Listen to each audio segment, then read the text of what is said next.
প্রথমে আমরা বোঝার চেষ্টা করি সিরাতুন নবী কথাটার অর্থ কি। তারপরে দ্বিতীয় কথা আমি যে আপনাদের সামনে বলতে চাই সেটা হইল সিরাতুন নবী আলোচনার দরকার কি। এই দুইটা কথাই বলবো আজকে, বেশি না। আমি প্রায় সময় আপনাদের বলে থাকি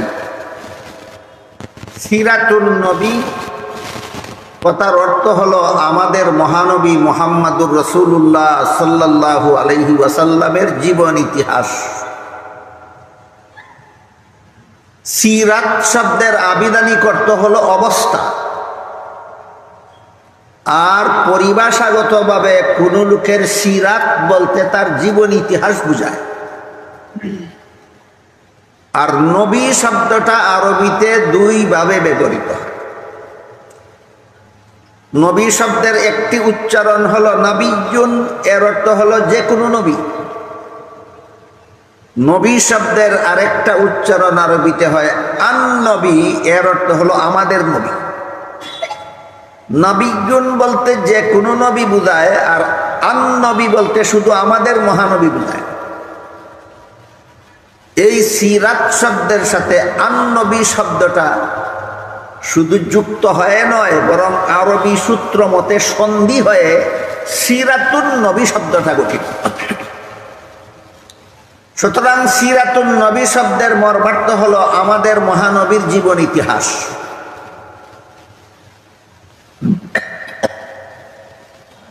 এই পৃথিবীতে আমাদের নবীর জীবন ইতিহাস 63 বছর। 63 বছর আগে এক রবিউল আউয়াল মাসে তিনি জন্মগ্রহণ করার মাধ্যমে এই পৃথিবীতে শুভাগমন করেছিলেন।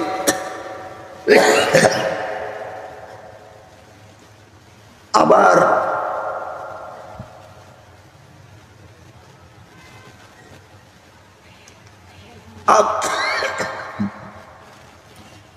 আবার 63 বছর পরে আরেক রবিউল আউয়াল মাসে তিনি এই পৃথিবীর থেকে বিদায় হয়ে গেছিলেন। 2 রবিউল আউয়ালের মধ্যবর্তী 63 বছর আমাদের মহানবী মুহাম্মদুর রাসূলুল্লাহ সাল্লাল্লাহু আলাইহি ওয়াসাল্লাম এই পৃথিবীতে বসবাস করেছেন। এই 63 বছরের পবিত্র জিন্দেগিকেই সিরাতুন নবী বলা হয়। গেল একটি প্রশ্নের জবাব, সিরাতুন নবী অর্থ কি। আরেকটি প্রশ্নের জবাব দিয়ে আমার কথা অতি সংক্ষেপেই আজকে শেষ করতে চাই, সেটি হলো সিরাতুন নবী আলোচনার দরকার কি। আমাদের নবীর 63 বছরের জীবন ইতিহাসের আলোচনার দরকার কি।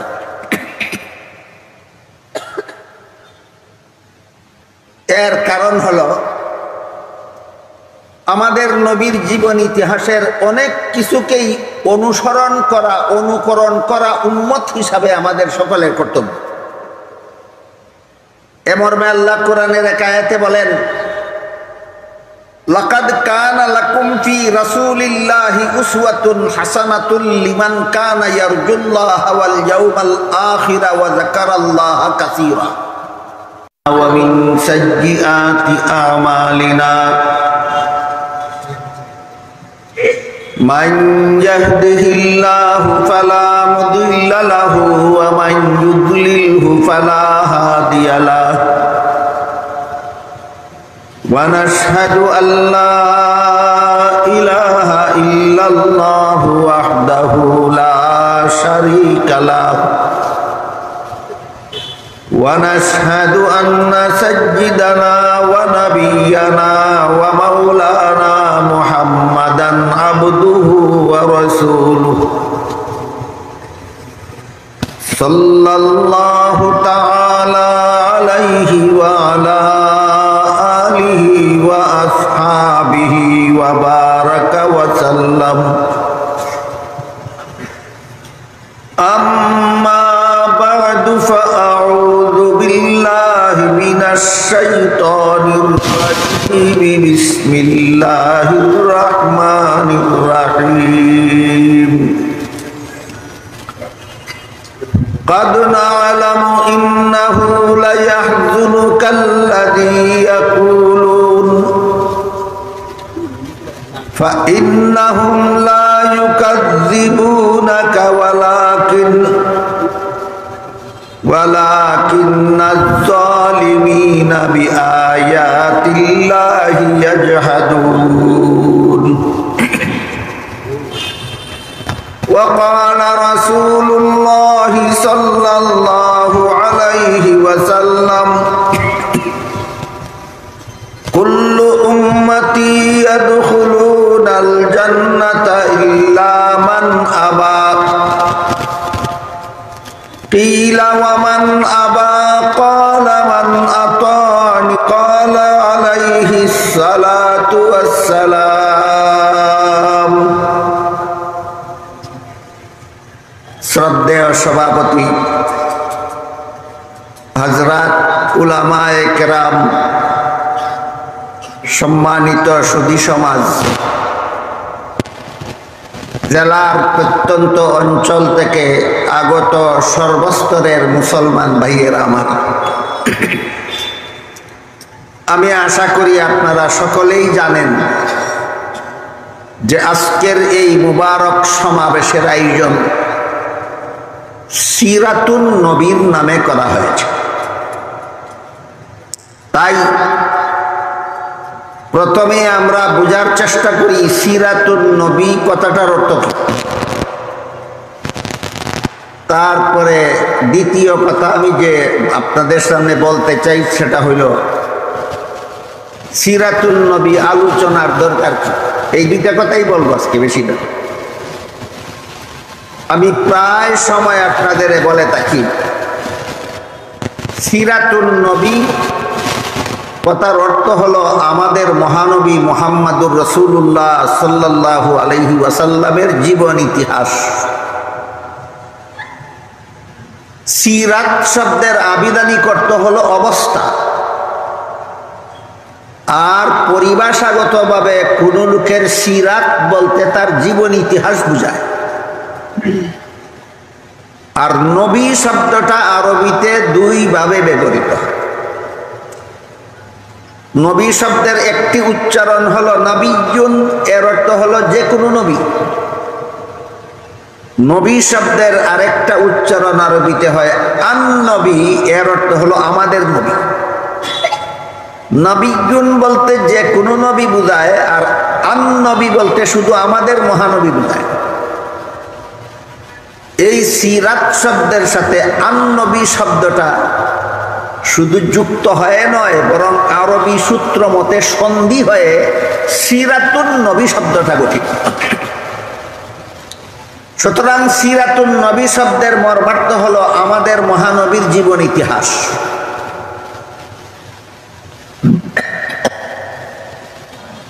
এই পৃথিবীতে আমাদের নবীর জীবন ইতিহাস 63 বছর। 63 বছর আগে এক রবিউল আউয়াল মাসে তিনি জন্মগ্রহণ করার মাধ্যমে এই পৃথিবীতে শুভাগমন করেছিলেন।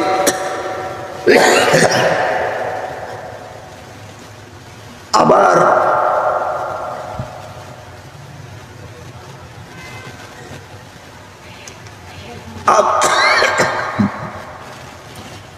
আবার 63 বছর পরে আরেক রবিউল আউয়াল মাসে তিনি এই পৃথিবীর থেকে বিদায় হয়ে গেছিলেন। দুই রবিউল আউয়ালের মধ্যবর্তী 63 বছর আমাদের মহানবী মুহাম্মদুর রাসূলুল্লাহ সাল্লাল্লাহু আলাইহি ওয়াসাল্লাম এই পৃথিবীতে বসবাস করেছেন। এই 63 বছরের পবিত্র জিন্দেগিকেই সিরাতুন নবী বলা হয়। গেল একটি প্রশ্নের জবাব, সিরাতুন নবী অর্থ কি।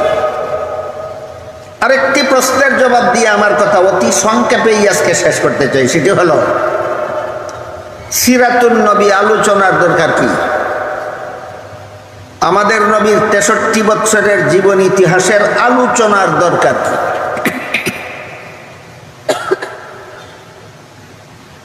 এর কারণ হলো আমাদের নবীর জীবন ইতিহাসের অনেক কিছুকেই অনুসরণ করা, অনুকরণ করা উম্মত হিসাবে আমাদের সকলের কর্তব্য।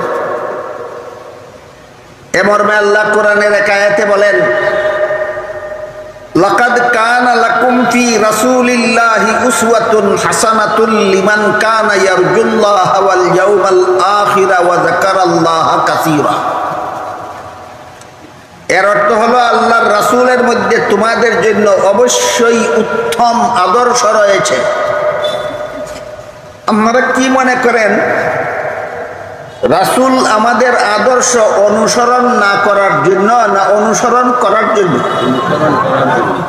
রাসূল মোদের আদর্শ অনুকরণ না করার জন্য না অনুকরণ করার জন্য? সুতরাং সিরাতুল নবীর অনেক অংশ আছে উম্মতের অনুসরণ করতে হয়, অনুকরণ করতে হয়। আপনি যদি সিরাতুল নবী জানেনই না অথবা জানলেও মানেন না, কেউ সিরাতুল নবী জানে না, কেউ মানে না। সিরাতুল নবী যদি আপনি জানেন না অথবা মানেন না, তাহলে সিরাতুল নবীর যেসব অংশ উম্মতের জন্য অনুকরণ করা ফরজ, সিরাতুল নবীর কোনো অংশ উম্মতের জন্য অনুকরণ করা ওয়াজিব, সিরাতুল নবীর কোনো অংশ উম্মতের জন্য অনুকরণ করা সুন্নত। সিরাতুল নবী জানেন না অথবা মানেন না, ফরজ শিখবেন কোথায়? ওয়াজিব শিখবেন কোথায়? সুন্নত শিখবেন কোথায়? কাজেই আল্লাহর যে বিধান পালন করা ফরজ, যে বিধান পালন করা ওয়াজিব, যে বিধান পালন করা সুন্নত, এইগুলি আল্লাহ রাসূল আদর্শ হিসাবে পালন করে উম্মতকে শিক্ষা দিয়েছেন। সুতরাং আল্লাহর ফরজ বিধান পালনের জন্য সিরাতুল নবী জানা দরকার, আল্লাহর ওয়াজিব বিধান পালনের জন্য সিরাতুল নবী জানা দরকার। আল্লাহর বিধান মতে যেই কাজ সুন্নত সেই কাজ করার জন্য সিরাতুল নবী জানতেও হবে, মানতেও হবে।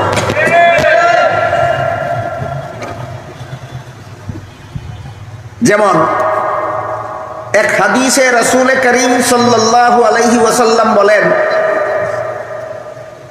সাল্লু কামা রাআইতুমুনি উসাল্লি, তোমরা আমাকে যেভাবে নামাজ পড়তে দেখো সেভাবে নামাজ পড়ো। রাসূল কি বলেছেন তোমাদের যেভাবে মনে চায় সেভাবে নামাজ পড়ো, না আমি যেভাবে নামাজ পড়ি সেভাবে নামাজ পড়ো? হ্যাঁ, রাসূল বলেছেন আমাকে যেভাবে নামাজ পড়তে দেখো তোমরা সেভাবে নামাজ পড়ো। রাসূল কিভাবে নামাজ পড়তেন জানবেন কিভাবে? সিরাতুল নবী না জানলে অথবা না মানলে। রাসূল কিভাবে নামাজ পড়তেন আপনি জানবেন কিভাবে? সিরাতুল নবী যদি জানেন না অথবা মানেন না। কাজেই রাসূলের অনুসরণে, রাসূলের অনুকরণে যদি আল্লাহর বিধান পালন করতে হয় তাহলে সিরাতুল নবী জানতেও হবে, মানতেও হবে। 5 বেলার নামাজ ফরজ, আমরা সবাই জানি। এই ফরজ নামাজ কি আমাদের যেভাবে মনে চায় সেভাবে পড়ব, না নবী যেভাবে পড়েছেন সেভাবে পড়ব?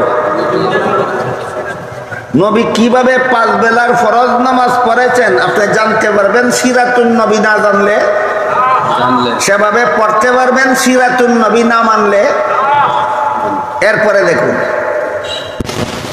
ইফতারের নামাজ এবং ঈদের নামাজ ওয়াজিব, আশা করি আপনারা সকালে জানেন। বিতিরের নামাজ ফরজ না ওয়াজিব? ঈদের নামাজ ফরজ না ওয়াজিব? ওয়াজিব। রাসূল যে বলেছেন তোমরা নামাজ পড়ো আমাকে যেভাবে নামাজ পড়তে দেখো, আমরা বিতিরের নামাজ পড়বো, ঈদের নামাজ পড়বো যার যেভাবে মনে চায় সেভাবে, না নবী যেভাবে পড়েছেন সেভাবে? নবী কিভাবে বিতিরের নামাজ পড়েছেন, নবী কিভাবে ঈদের নামাজ পড়েছেন সিরাতুল নবী জানলে বুঝবে, না না জানলে? সুতরাং না ফরজ নামাজ পড়তে পারবেন সিরাতুল নবী না জানলে, না ওয়াজিব নামাজ পড়তে পারবেন সিরাতুল নবী না জানলে। তারপরে দেখুন তাহাজ্জুদের নামাজ হলো সুন্নত। 5 বেলার নামাজ ফরজ, ঈদের নামাজ ওয়াজিব, তাহাজ্জুদের নামাজ সুন্নত। তাহাজ্জুদের নামাজ পড়বেন আপনার যেভাবে মনে চায় সেভাবে, না নবী যেভাবে পড়েছেন সেভাবে। নবী কিভাবে তাহাজ্জুদের নামাজ পড়েছেন জানবেন কিভাবে? সিরাতুন নবী না জানলে অথবা না মানলে।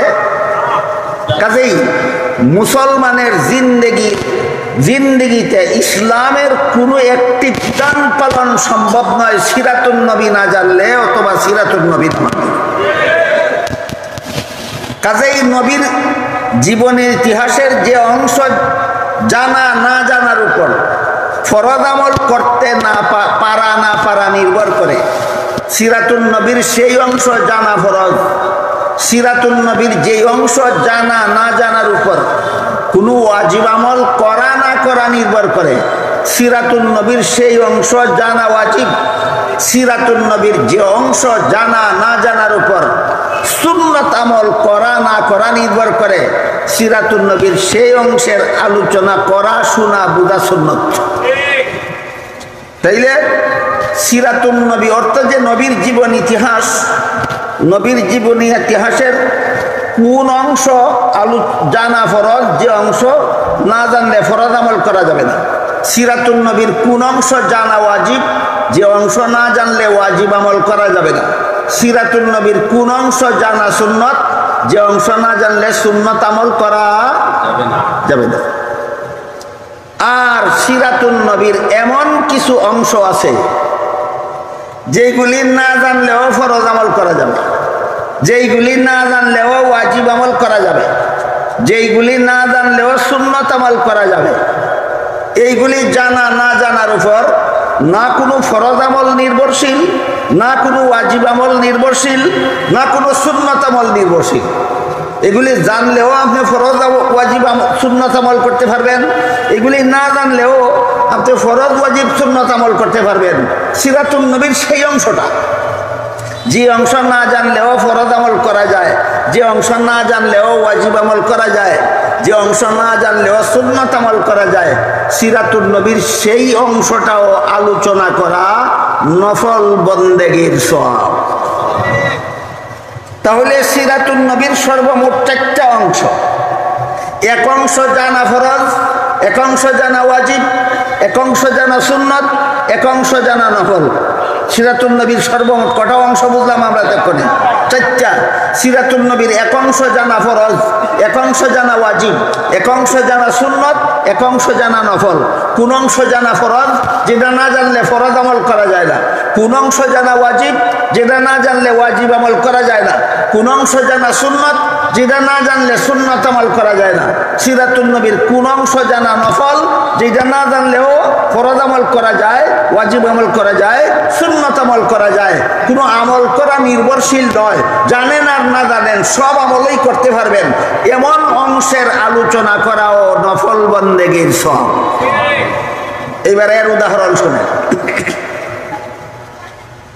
আমাদের নবী মুহাম্মদুর রাসূলুল্লাহ সাল্লাল্লাহু আলাইহি ওয়াসাল্লাম রবিউল আউয়াল মাসের একদল ঐতিহাসিকদের মতে 12 তারিখ রবিউল আউয়াল মাসের 12 তারিখ জন্মগ্রহণ করেছিল। সমস্ত ঐতিহাসিক এই ব্যাপারে একমত নয়। কাজী একমত আর দ্বিমতের আলোচনায় আমি আজকে যাচ্ছি না। আমি আপাতত ধরে নিলাম যারা 12 তারিখের কথা বলেছেন তাদের কথাটাই ধরে নিলাম। একদল ঐতিহাসিকদের মতে আমাদের নবী মুহাম্মদুর রাসূলুল্লাহ সাল্লাল্লাহু আলাইহি ওয়াসাল্লাম রবিউল আউয়াল মাসের 12 তারিখ জন্মগ্রহণ করেছিলেন। রাসূলের জন্মের আলোচনাকেই, রাসূলের জন্মকেই মিলাদুন নবী বলা হয়। জীবন ইতিহাসকে বলা হয় সিরাতুন নবী, আর জন্মকে বলা হয় মিলাদুন নবী, যেন কোনো সময় ভুলে না যায়। 63 বছরের জীবন ইতিহাসকে বলা হয় সিরাতুন নবী, আর নবীর জন্মের ঘটনাকে বলে মিলাদুন। রাসূল যে জন্মগ্রহণ করেছিলেন, রাসূল করিম সাল্লাল্লাহু আলাইহি ওয়াসাল্লাম মায়ের গর্ভ থেকে খতনাকৃত অবস্থায় জন্মগ্রহণ করেছিলেন। অন্যান্য মানুষ জন্ম হওয়ার পরে খতনা করা হয়, রাসূলকে আল্লাহর কুদরতি ব্যবস্থায় খতনা করা অবস্থায় আল্লাহ ভূমিষ্ঠ করাইছেন। বুঝে থাকলে বলুন, রসুল কি জন্মের পরে খতনা করার দরকার ছিল না খতনা করা অবস্থায় জন্মগ্রহণ করেছেন? রসুল খতনা করা অবস্থায় জন্মগ্রহণ করেছেন, এটা জানলেও 5 বেলার ফরজ নামাজ পড়া যাবে, না জানলেও পড়া যাবে। এটা জানলেও ঈদের ওয়াজিব নামাজ পড়া যাবে, না জানলেও ঈদের ওয়াজিব নামাজ পড়া যাবে। রসুল খতনা করা অবস্থায় ভূমিষ্ঠ হয়েছিলেন, এটা জানলেও তাহাজ্জুদের সুন্নাত নামাজ পড়া যাবে, না জানলেও তাহাজ্জুদের নামাজ সুন্নাত পড়া যাবে। সুতরাং নবীর জন্মের কাহিনী জানা না জানার উপর উম্মতের কোনো ফরজ আমল নির্ভরশীল নয়, উম্মতের কোনো ওয়াজিব আমল নির্ভরশীল নয়, উম্মতের কোনো সুন্নত আমল নির্ভরশীল নয়। শুধু আলোচনা করলে নফল বন্দেগীর সওয়াব হয়। নবীর জীবনের যে অংশ আলোচনা না করলেও ফরজ ওয়াজিব সুন্নাত আমল করতে কোনো অসুবিধা হয় না, সেই অংশের আলোচনায় সওয়াব কেন? আল্লাহ পাক রব্বুল আলামিন পবিত্র কোরআনে বলেন, ওয়া রাফা'না লাকা যিকরাক, আপনার আলোচনাকে আমি মর্যাদাশালী করে দিয়েছি। নবীর জীবনের যে কোনো অংশের আলোচনা আল্লাহর দৃষ্টিতে মর্যাদাশালী। নবীর জিন্দেগীর যে কোনো অংশের আলোচনা আল্লাহর দৃষ্টিতে মর্যাদাশালী। কাজেই নবীর জন্মের গঠন আলোচনাও আল্লাহর কাছে মর্যাদার ব্যাপার, নবীর গঠনও মর্যাদার ব্যাপার, নবীর শৈশবকালের আলোচনাও আল্লাহর কাছে মর্যাদার ব্যাপার, নবীর খানাপিনার আলোচনাও আল্লাহর কাছে মর্যাদার ব্যাপার, নবীর ঘুমানির আলোচনাও আল্লাহর কাছে মর্যাদার ব্যাপার, নবীর পেশাব পায়খানার আলোচনাও আল্লাহর কাছে মর্যাদার ব্যাপার। এই জন্য নবীর জন্মের মতো কেউ জন্ম হতে পারবে না, নবীর দুধ পানের মতো কেউ দুধ পান করতে পারবে না, নবীর ইনসাফের মতো কেউ ইনসাফ করতে পারবে না, নবীর পেশাবের মতো কারো পেশাব হবে না, নবীর পায়খানার মতো কারো পায়খানা হবে না। তারপরও আলোচনা করলে নফল বন্দেগীর সব কেন? আল্লাহ বলেছেন, রাফা'না লাকা যিকরাক, আপনার জিন্দেগীর যে কোনো অংশের আলোচনাকে আমি মর্যাদাশালী করে দিয়েছি। গেল, নবী জন্ম হয়েছিলেন কিভাবে? 1 নম্বর, নবী জন্ম হয়েছিলেন খতনাকৃত অবস্থায়। আরেক বিবরণে উল্লেখ আছে নবী জন্ম হয়েছিলেন নার কাটা অবস্থায়। সন্তান মায়ের গর্ভে থাকাকালে সন্তানের নাভির সাথে মায়ের গর্ভতলীর একটা নলের সংযোগ থাকে, এই নল দিয়া মায়ের শরীরের রক্ত সন্তানের শরীরে পৌঁছে। এই জন্য মায়ের গর্ভে প্রায় বছরখানেক সময় থাকে, কিন্তু তার কোনো খাদ্যের দরকার হয় না। কারণ আমরা যে খাদ্য খাই সেই খাদ্য খাইলে পরে শরীরে রক্ত উৎপাদন হয়, গর্ভের সন্তানের শরীরে রক্ত উৎপাদন হতে হয় না। মায়ের শরীরের রক্ত তার শরীরে একটা নল দিয়ে পৌঁছে যায়, এই জন্য তার খাদ্যের দরকার হয় না। ভূমিষ্ঠ হওয়ার পরে গর্ভতলীর সাথে সংযুক্ত সেই নলটা কেটে দিতে হয়। এটাকে আমাদের আঞ্চলিক পরিভাষায় নার কাটা বলা হয়। আমাদের নবী মায়ের গর্ভ থেকে নার কাটা অবস্থায় ভূমিষ্ঠ হয়েছিলেন। এরপরে ভূমিষ্ঠ হওয়া মাত্রই আল্লাহর শুকরিয়া আদায় করে দোয়া পড়েছিলেন। আল্লাহর শুকরিয়া আদায় করে দোয়া পড়েছিলেন। মা আমেনার গর্ভ থেকে ভূমিষ্ঠ হলেও দুধ পান করেছিলেন দুধ মা হালিমা সাদিয়া রাদিয়াল্লাহু আনহা। আপনারা বলুন, হালিমার নিজের কোনো সন্তান জন্ম না হলে আমেনার সন্তানকে দুধ পান করাতে পারতেন? কাজেই হালিমার নিজেরও দুধ পানকারী একটা শিশু ছেলে ছিল, এই জন্য হালিমা নিজের ছেলেকেও দুধ পান করাতেন, আমেনার ছেলেকেও দুধ পান করাতেন। এমত অবস্থায় হালিমার দুধ পানকারী সন্তান কজন হলো? 2 জন। এই জন্য মুহাম্মদুর রাসূলুল্লাহ সাল্লাল্লাহু আলাইহি ওয়াসাল্লাম দুধ মা হালিমার 1 স্তনের দুধ নিজে পান করতেন, আর 1 স্তনের দুধ তার দুধ ভাইয়ের জন্য রেখে দিতেন। এই বিষয়গুলি না জানলে আপনি 5 বেলার ফরজ নামাজ পড়তে পারবেন না। না পারবেন? এই বিষয়গুলি না জানলে আপনি ঈদের ওয়াজিব নামাজ, বিতিরের ওয়াজিব নামাজ পড়তে পারবেন না। পারবেন? এই বিষয়গুলি না জানলে আপনি সুন্নত তাহাজ্জুদের সুন্নাত নামাজ পড়তে পারবেন না। পারবেন? তাহলে এইগুলি জানা না জানার উপর উম্মতের কোনো ফরজ আমলও নির্ভরশীল নয়, ওয়াজিব আমলও নির্ভরশীল নয়, সুন্নত আমলও নির্ভরশীল নয়। কিন্তু এরপরেও এইগুলির আলোচনা করলে নফল বন্দেগীর সওয়াব হয়। তাহলে আল্লাহ পাক রব্বুল আলামিন যে কোরআনে বললেন আল্লাহর রাসূলের মধ্যে রয়েছে তোমাদের আদর্শ, রাসূলের অনুসরণ করো, অনুকরণ করো। এবার বলুন আমার কথা বুঝে থাকলে, রাসূল যেভাবে জন্ম হয়েছিলেন সেইভাবে কোনো উম্মত জন্ম হতে পারবে? অনুসরণ অনুকরণ করবেটা কিভাবে? রাসূল যেভাবে দুধ পান করেছিলেন সেভাবে কোনো উম্মতে দুধ পান করতে পারবে? তাইলে রাসূলের অনুসরণ অনুকরণ করবেটা কিভাবে? রাসূল করিম সাল্লাল্লাহু আলাইহি ওয়াসাল্লাম কুলের শিশু থাকা অবস্থায় উলঙ্গ হননি। এইরকম শিশুকালে উলঙ্গ না হয়ে কি কোনো উম্মতে পারবে? তাহলে অনুসরণ অনুকরণটা করবে কিভাবে? এই প্রশ্নের জবাব হলো 63 বছরের জীবন ইতিহাসের মধ্যে যখন থেকে নবীর কাছে কুরআন নাজিল শুরু হয়, আপনারা কি কেউ বলতে পারেন 63 বছরের পবিত্র জিন্দেগিতে কত বছর বয়সে কুরআন নাজিল শুরু হয়? 40 বছর বয়সে কুরআন নাজিল শুরু হয়। কুরআন নাজিল শুরু হওয়ার পরবর্তী 23 বছরের জিন্দেগিতে নবী যত কাজ নিজেও করেছেন উম্মতকেও করতে বলেছেন। কুরআন নাজিলের 23 বছরের জিন্দেগিতে নবী নিজেও যে কাজগুলি করেছেন উম্মতকেও করতে বলেছেন, সেইগুলির ব্যাপারে আল্লাহ কোরআনে বলেছেন নবীকে অনুসরণ করো। কুরআন নাজিল শুরু হওয়ার আগের জীবনের কার্যকলাপ উম্মতে অনুসরণ করবে দূরের কথা, অনুসরণ করার ক্ষমতাই রাখে না। আমার কথা বুঝে থাকে বলুন, নবী যেভাবে জন্ম হয়েছিলেন সেইভাবে কারো জন্ম হওয়ার ক্ষমতা আছে? নবীর জন্ম হওয়া মাত্রই শুকরিয়া আদায় করে, আল্লাহর শুকরিয়া আদায় করে দোয়া পড়েছিলেন, কোন উম্মতের ক্ষমতা আছে? নবী শিশুকালে উলঙ্গ হননি, কোন উম্মতের ক্ষমতা আছে? নবী কুলের শিশু থাকাকালে 1 স্তনের দুধ নিজে পান করতেন, আর 1 স্তনের দুধ নিজের দুধ ভাইয়ের জন্য রেখে দিতেন। নবীর জীবনের এই অংশ অনুসরণ করার অনুকরণ করার ক্ষমতা কোন উম্মতের আছে? তাইলে নবীর কোন অংশের অনুসরণ করব? কুরআন নাজিল শুরু হওয়ার পরবর্তী 23 বছরের জিন্দেগিতে যত কাজ নবী নিজেও করেছেন উম্মতকেও করতে বলেছেন, সেই কাজগুলির ব্যাপারে আল্লাহ আমাদেরকে নবীর অনুসরণ করার কথা বলেছেন, নবীর অনুকরণ করার কথা বলেছেন। এই ব্যাপারে একটা মজার ঘটনা আছে, সেই ঘটনা বলে আজকের মতো কথা শেষ করি। ওহী নাজিল শুরু হওয়ার পরবর্তী 23 বছরের জিন্দেগির একটি ঘটনা। কুরাইশ বংশের এক নেতার নাম ছিল আবু জাহাল। নেতার নাম ছিল আবু জাহাল। এই সমাজের আরেক নেতার নাম ছিল আখনাস। একদিন সর্দার আখনাস সর্দার আবু জাহালকে প্রশ্ন করল, বলল, মুহাম্মদ আজকাল যে সমস্ত কথাবার্তা কয়, কোন জীবনের ঘটনা? কুরআন নাজিল শুরু হওয়ার আগের না পরের? হ্যাঁ, পরের। কুরআন নাজিল শুরু হওয়ার পরের ঘটনা। আখনাস সর্দার আবু জাহাল সর্দারকে জিজ্ঞাসা করে, মুহাম্মদ আজকাল যে সমস্ত কথাবার্তা বলে সত্য বলে না মিথ্যা বলে?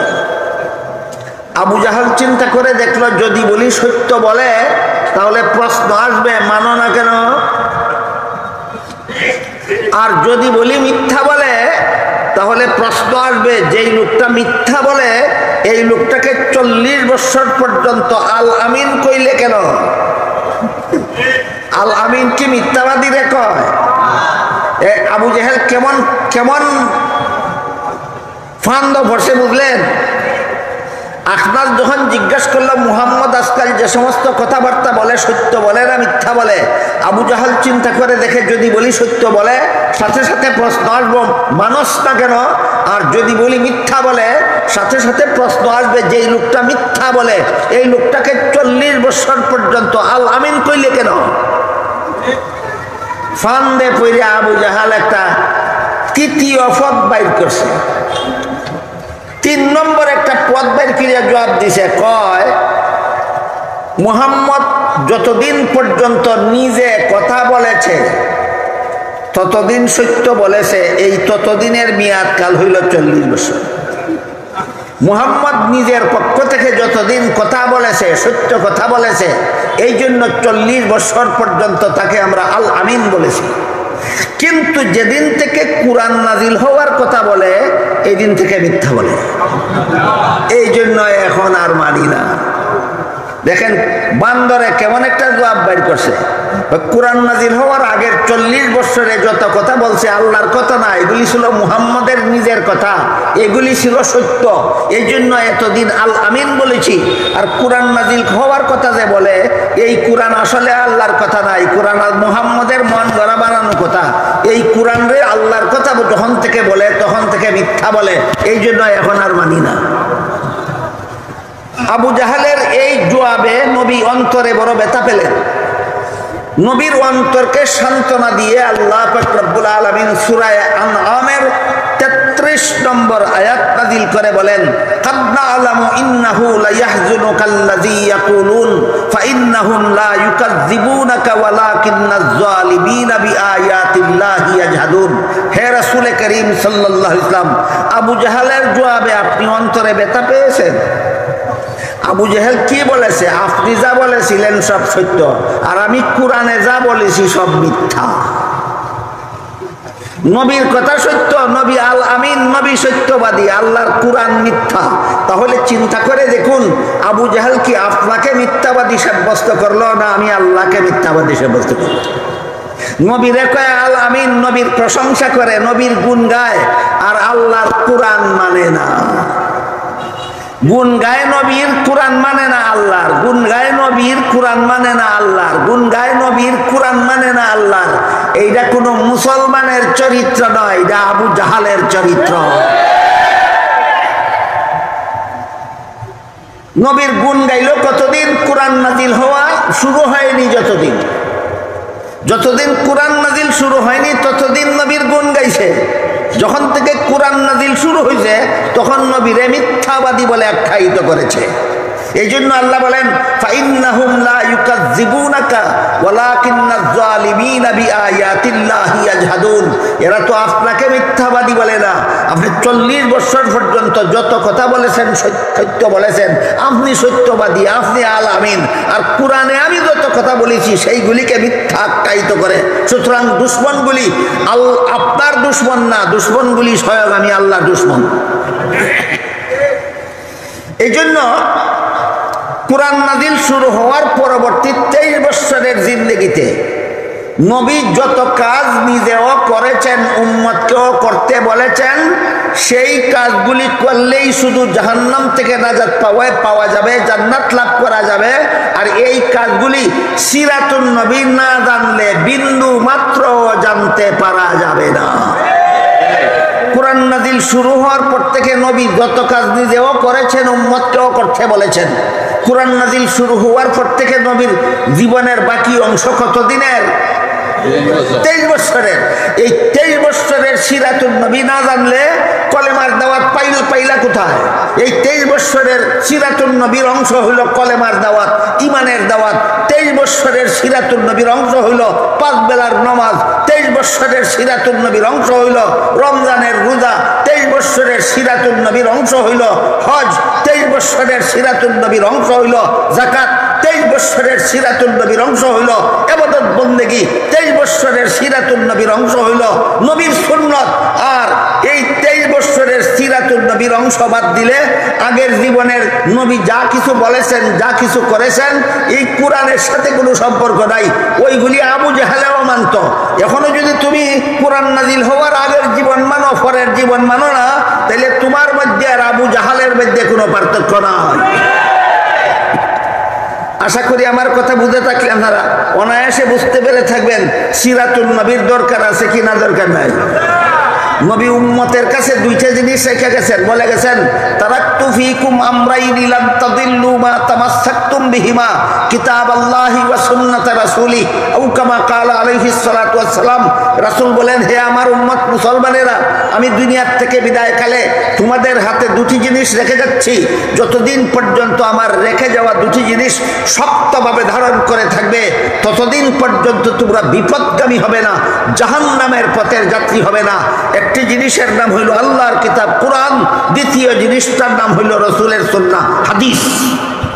এই কোরআন আর হাদিস তোমাদের কাছে রেখে গেলাম, যতদিন পর্যন্ত কোরআন আর হাদিস মতো জীবন যাপন করবে ততদিন তোমরা জাহান্নামের পথের যাত্রী হবে না।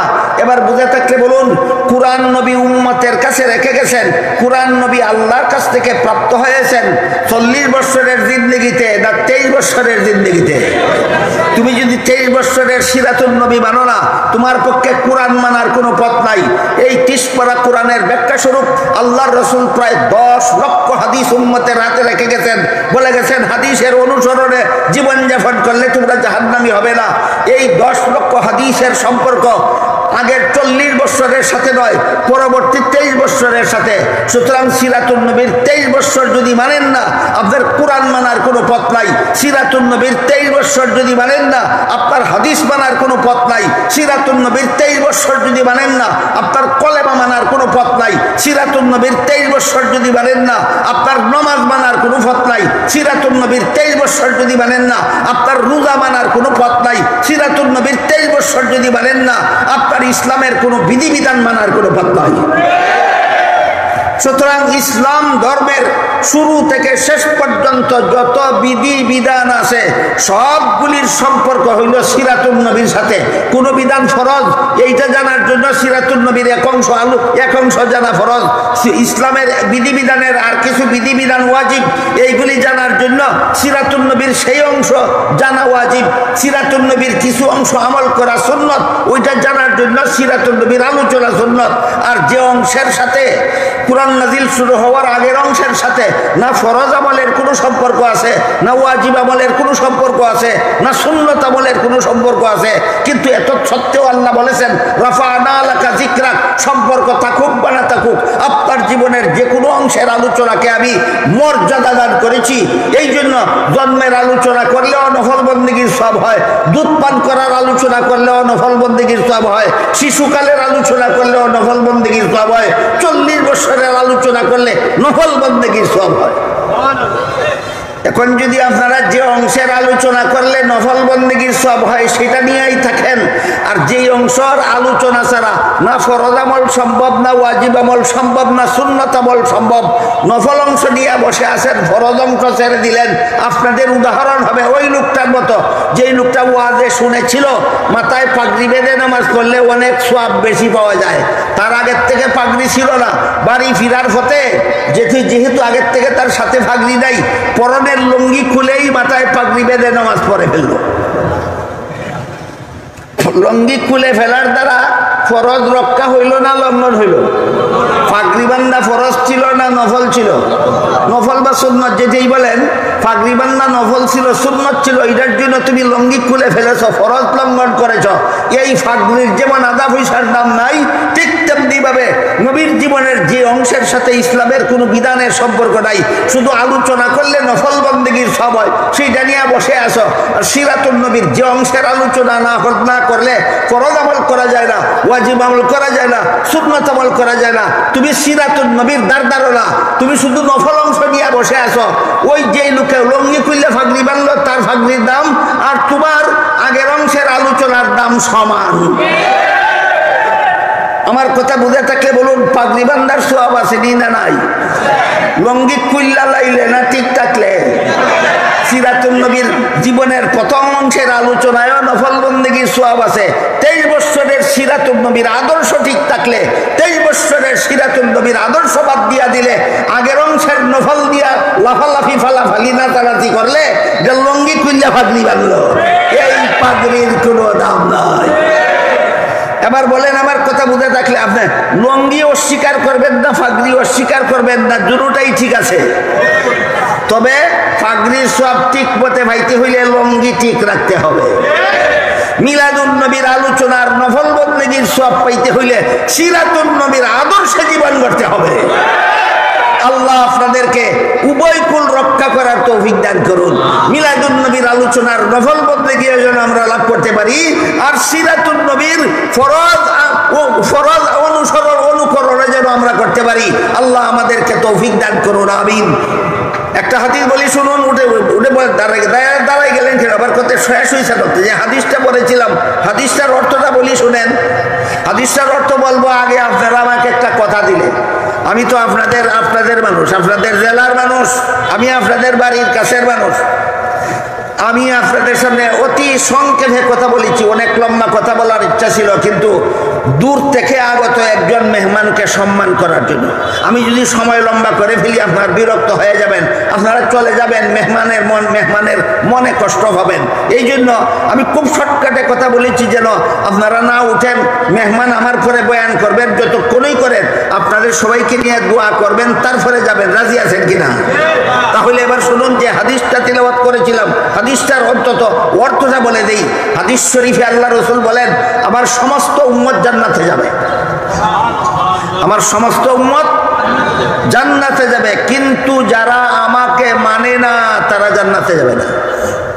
আজকালকার সমাজে এইটা নিয়েই বড় ধাক্কাধাক্কি, ঠেলাঠেলি, এইটা নিয়েই বড় হানাহানি, মারামারি, কে নবী মানে আর কে নবী মানে না। আল্লাহর রাসূল যখন বলেছিলেন আমার সমস্ত উম্মত জান্নাতে যাবে, কিন্তু যারা আমাকে মানে না তারা জান্নাতে যাবে না, সাথে সাথে সাহাবায়ে কেরাম 50 বছর আগে, 100 বছর আগে, না 1500 বছর আগে, আজকের থেকে প্রায় 1500 বছর আগে সাহাবায়ে কেরাম নবীকে জিজ্ঞেস করেছিলেন, মান আবা ইয়া রাসূলুল্লাহ, আপনাকে মানে না কারা, আমাদেরকে চিহ্নিত করে দিন। সাহাবাগণ নবীরে জিজ্ঞাসা করছেন, নবীরে মানে না কারা, বলে দেওয়ার জন্য। নবী বলেন, শুনো আমি বলে দেই, আমাকে মানে কারা আর মানে না কারা। নবী বলেন, মান আতানি দাখালাল জান্নাহ, আমার সিরাতুন নবীর আদর্শ গ্রহণ করে যারা আমাকে মানে তারা আমার সাথে জান্নাতে যাবে, তারা সিরাতুন নবীর আদর্শ গ্রহণ করে না, আমাকে মানে না, জান্নাতে যাবে না। আজকের থেকে পরিষ্কার হইল কিনা নবীর হাদিসের দ্বারা, নবী মানে কে আর নবী মানে না কে। 63 বছরের জীবন আদর্শ যারা মানে তারা নবী মানে। নবী বলেন নবীর সাথে তারা জান্নাতে যাবে। 23 বছরের জীবন আদর্শ যারা মানে এরা নবী মানে, নবীর সাথে জান্নাতে যাবে। 23 বছরের জীবন আদর্শ যারা মানে না এরা নবী মানে না, নবী বলেন জান্নাতে যাবে না। তাইলে নবী মানে কে আর মানে না কে? আমার কথায় না, তোমার কথায় না, নবীর কথায়। নবীর কথা পরিষ্কার, নবীর আদর্শ মানো। নবীর আদর্শ আগের 40 বছরে নয়, নবীর আদর্শ পরবর্তী 23 বছরে। নবীর আদর্শ মানো, যার নবীর সাথে জান্নাতে যাও। নবীর আদর্শ হইল পরবর্তী 23 বছরে 16টাই সিরাতুন নবীর সাথে সম্পর্কিত, মানলে তুমি জান্নাতি। আল্লাহর রাসূল বলেন, এ আমার জীবন আদর্শ যারা মানে না এরা জান্নাতি নয়, এরা জাহান্নামী। আল্লাহ আপনাদেরকে আমাদেরকে এই নবীর হাদিস মতো যেভাবে নবী মানার কথা নবী বলেছেন সেভাবে নবী মেনে নবীর সাথে জান্নাতি হওয়ার সৌভাগ্য দান করুন। সবাই বলুন আমিন। মেহেরবানি করে মেহমানের ইজ্জত রক্ষার্থে, সম্মান রক্ষার্থে তিনি যদি শর্টকাটেও কথা বলেন তবুও মেহেরবানি করে আপনারা বসা থাকবেন এবং তার সাথে আপনারা দোয়া করে যাবেন। এই আবেদনটা করো দূরে আপনাদের কাছে, এই আবেদনটা রেখে আমি সংক্ষিপ্ত আলোচনা এখানে শেষ করলাম। ওয়া আখিরু দাওয়ানা আনিল হামদুলিল্লাহি রাব্বিল আলামিন।